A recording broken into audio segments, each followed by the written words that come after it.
Hello student, welcome to Krishna Institute of law.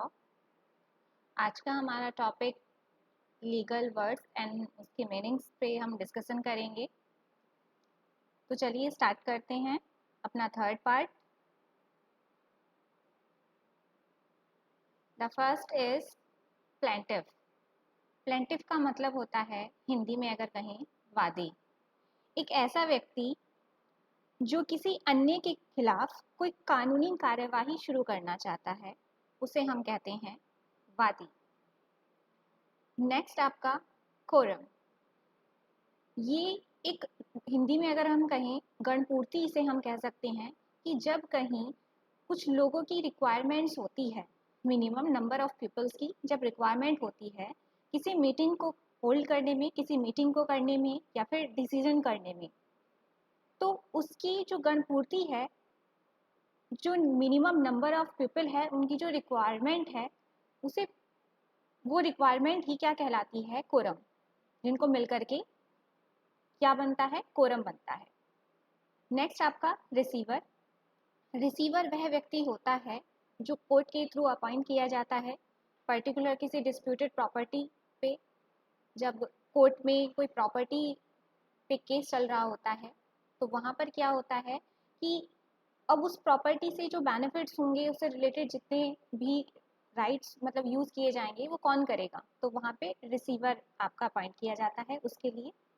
Next ratification. Ratification का मतलब होता है कि जब किसी रिटन डॉक्यूमेंट्स पे कोई एक्सप्रेसली हम कोई एग्रीमेंट करते हैं, यानी कि जब दो पार्टी मिलकर कोई एग्रीमेंट करती हैं, तो उस पर जो उसकी कॉमन मिस्टेक्स होती हैं या फिर जो कुछ पावर्स जो उसको उसमें मेंशंस होती हैं, उन्हें रेटिफाई करने के लिए जब उसमें कुछ मिस्टेक्स होती है डॉक्यूमेंट्स में, उस मिस्टेक को फुलफिल करने के लिए क्या कर दिया जाता है? रेटिफाई किया जाता है कि हाँ, ये चीज़ ऐसे नहीं है, ये किसी दूसरे तरीके से है। तो वो कहते हैं कि जब किसी डॉक्यूमेंट्स के बारे में कोई पॉइंट्स में मिस्टेक होती है, तो उसको एक्सप्रेस करने के लिए, उसको मिस्टेक को सॉर्ट आउट करने के लिए किसी के पर्सन के थ्रू जब कहा जाता है कि हाँ, ये चीज़ ऐसे नहीं है, ऐसे है, तो कह रहा था कि रेटिफिकेशन हो गया है। नेक्स्ट रेम्यूनरेशन, हिंदी में जिसे हम पारिश्रमिक कहते हैं।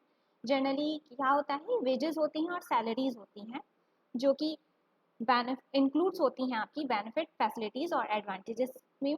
यानी कि जो भी कहीं जो वर्कर्स होते हैं, जो उन्हें वेजेस और सैलरीज मिलती हैं, वो उनका पारिश्रमिक होता है। ठीक है, तो रेम्यूनरेशन मीन्स पारिश्रमिक। Next sedition. इसका मतलब क्या होता है कि जब कोई पर्सन किसी महिला के साथ कोई सेक्सुअल इंटरकोर्स करता है और वो उसे फोर्सफुली नहीं कर रहा है, मतलब उससे ज़बरदस्ती नहीं कर रहा है, बल्कि क्या करता है, वो उसकी उसे बहला के फुसला के उसकी कंसेंट ले रहा है। ठीक है, तो वो कहता है सिडिशन। Next separation. सेपरेशन का मतलब होता है अलग करना, पृथक, अगर कहें पृथककरण। सेपरेशन यानी कि पृथककरण। जनरली ये वर्ड कहाँ यूज होता है? जब हम बात करते हैं गवर्नमेंट, लेजिस्लेटिव और एग्जीक्यूटिव में। जो गवर्नमेंट होती है, एग्जीक्यूटिव, लेजिस्लेटिव, जुडिशरी, उसमें सेपरेशन होता है पावर्स का कि लेजिस्लेटिव अपने एरिया में काम करेगी, एग्जीक्यूटिव अपने एरिया में कार्य करेगी और जुडिशरी जो भी उसे सब्जेक्ट में उस पर कार्य करेगी। तो दोनों में ओवरलैपिंग नहीं होगी, सेपरेट कर दिया गया है सबके अपने अपने फंक्शन को। तो यहाँ पे सेपरेशन ऑफ पावर होती हैं कि सबकी पावर सेपरेट है। नेक्स्ट सेटल्स होता है कि जब कोई डिस्प्यूट होता है और फाइनली वो है निस्तारित कर दिया जाता है। सेटल करो हिंदी में कहीं निस्तारित अगर कर दिया जाता है तो वो आपका कहलाता है कि क्या कर दिया गया है? एडजस्ट कर दिया गया। Next sovereign. सॉवरेन का मतलब होता है सुप्रीम रूलर ऑफ स्टेट। जो राज्य है उसका जो सर्वश्रेष्ठ रूलर, शासक होता है, उसे ही सॉवरेन कहते हैं। सॉवरेन को हिंदी में संप्रभु भी कहते हैं। नेक्स्ट सैब्रोगेशन।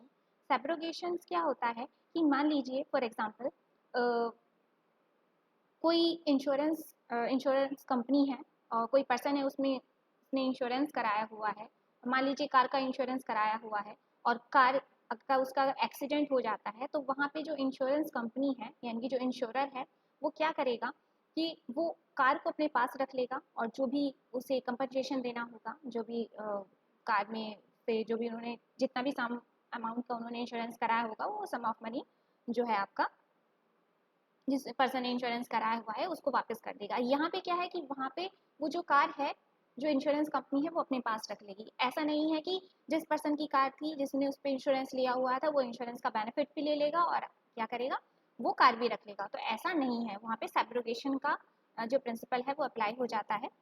नेक्स्ट आपका सब्सटेंटिव लॉ। सब्सटेंटिव लॉ क्या होता है, वह लॉ जो आपके राइट्स और लायबिलिटीज डिटरमाइन करते हैं, वो आपके सब्सटेंटिव लॉ होते हैं। और किसी राइट्स और लायबिलिटीज को एनफोर्स कराने के लिए जो प्रोसीजर यूज किया जाता है उसके हम कहते हैं प्रोसीजर लॉ। ठीक है, तो सब्सटेंटिव लॉ को हिंदी में सारवान विधि कहते हैं और प्रोसीजर लॉ को हिंदी में प्रक्रियात्मक विधि कहते हैं। नेक्स्ट कमिंग, इसका मतलब क्या होता है कि जब जो कोर्ट होता है वो कोई जजमेंट सुना रहा होता है, जजमेंट सुनाते समय जो लास्ट में उसकी क्लोजिंग स्पीच होती है उसे कहते हैं समिंगम, यानी कि जब अपना जो डिसीजन दे रहा है और डिसीजन के लास्ट में जो वो कुछ कहते हैं क्लोजिंग स्पीच, समापन करते समय, तो वो केस का, तो वो आपका कहलाता है समिंगम। Next tenure. टेन्योर एक आपका कहता है कालक्रम कहता है, जहाँ पर जिस कालक्रम के अंदर आप कहीं किसी स्थान पर रह रहे हैं, कोई जॉब कर रहे हैं, कोई लैंड यूज कर रहे हैं, तो वो जो सर्टेन टाइम है यानी जो कालक्रम है उसे हम टेन्योर कहते हैं। Next tort. टॉर्ट आपका एक सिविल रॉन्ग होता है, टॉर्ट को हिंदी में अपकृत्य कहते हैं, जो कि आपका इंडिपेंडेंट ऑफ कॉन्ट्रैक्ट, यानी कि सिविल रॉन्ग जो आपका इंडिविजुअली आपका आता है, मतलब ये जैसे कि इंडिविजुअल टू इंडिविजुअल अगर हम कहें तो। Next trial. ट्रायल क्या होता है, फॉर्मल इन्वेस्टिगेशन होता है एक, to determine the matter in issue between parties before a court. Trial क्या होता है, यानी कि विचारण, कि जब इन्वेस्टिगेशन और जो आपका मैटर्स है उसका डिटर्मिनेशन करने के लिए जो भी इश्यूज हैं, जब वो कोर्ट के सामने लेकर के आते हैं तो कहा जाता है कि वो क्या चल रहा है, ट्रायल्स, यानी कि जितनी इन्वेस्टिगेशंस हुई हैं और जो भी मैटर से जो भी इश्यूज थे उनका जो डिटर्मिनेशन हुआ है, इनका जब बिफोर कोर्ट ये सारी चीज़ें जब कोर्ट के सामने आती हैं तो ये चीज़ कहलाती है कि अब है ट्रायल शुरू हो चुका है। ठीक है, विचारण शुरू हो गया है। नेक्स्ट आपका अनलिक्विडेटेड डैमेजेस। अनलिक्विडेटेड डैमेजेस क्या होते हैं, परिनिर्धारित नुकसानी, यानी कि जो नुकसान निर्धारित नहीं होता। जनरल सी मान लीजिए अगर आपने कोई कॉन्ट्रैक्ट किया हुआ है, उसमें अगर आप मेंशन किया है कि अगर कॉन्ट्रैक्ट ब्रीच किया जाएगा तो वहाँ पे आपको इतना डैमेजेस पे करना होगा, वो आपके लिक्विडेटेड डैमेजेस होते हैं। अनलिक्विडेटेड डैमेजेस जो हमें फिक्स नहीं होते, और ये कब फिक्स किए जाते हैं, जब डिस्प्यूट कोर्ट के सामने आता है तो ये कोर्ट ही फिक्स करता है। नेक्स्ट आपका वेजेस। वेजेस क्या होती हैं, sum of payable of workers employees connection with employment, कि जो एम्प्लॉयर होते हैं अपने एम्प्लॉयज़ को जो भी उसके एम्प्लॉयमेंट के दौरान जो भी वो वहाँ पे काम करते हैं, वर्क करते हैं, उसके बदले में जो उन्हें पे किया जाता है सम, वो आपका कहलाता है wages. Next white paper. White paper report होती है जो कि गवर्नमेंट के थ्रू पब्लिश की जाती है for parliamentary consideration. Next will, यानी कि वसीयत। वसीयत आपकी एक डिक्लेरेशन होती है उस व्यक्ति की जो कि डिस्पोज ऑफ करना चाह रहा है अपनी प्रॉपर्टी को आफ्टर डेथ, यानी कि जब कोई पर्सन एक ऐसा डॉक्यूमेंट प्रिपेयर करता है जिसमें वो सारी टर्म्स एंड कंडीशंस और पर्सन मेंशन करता है कि उसकी डेथ के बाद उस प्रॉपर्टी को कौन होल्ड करेगा, यानी कि वो प्रॉपर्टी किसकी होगी, तो उस डॉक्यूमेंट्स को ही हम क्या कहते हैं, विल, यानी कि वसीयत।